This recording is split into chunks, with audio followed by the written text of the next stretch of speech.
I think you've got to look at three things. Number one, what are you good at? What are you good at is the first thing you have to actually understand, because, and you can't just be good at something to build a business around it. You've actually got to be great at it. You've got to be great. I mean, if you ever watch the TV show Billions, there's a scene in that where he turns to his wife and she says, I need venture capital and all of that. And he turns to her, he says, and he's very blunt with her. And he says, it's not something you invented. It's not something you're brilliant at. It's not something anyone else can't just copy in an instant.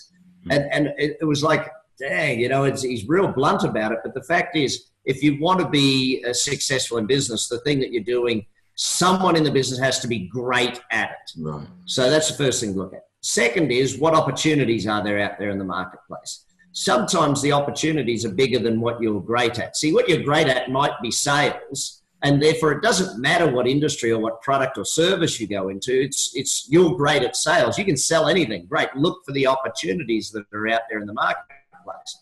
Someone once made a very crazy statement that do what you love and you'll never work a day in your life. And that's complete nutter. It's not true. If you do what you love, you'll end up working 10 times harder than anybody else does.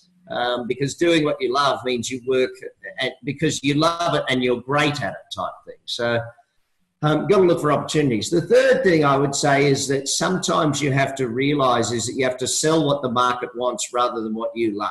Yeah. The number of times I've met people who've fallen in love with a product. I'm opening a coffee shop because this is the best coffee I've ever had. Well, you're an idiot. Just because you like that coffee doesn't mean other people will like that coffee. I hear more people complain about Starbucks having shitty coffee and then they go and buy one.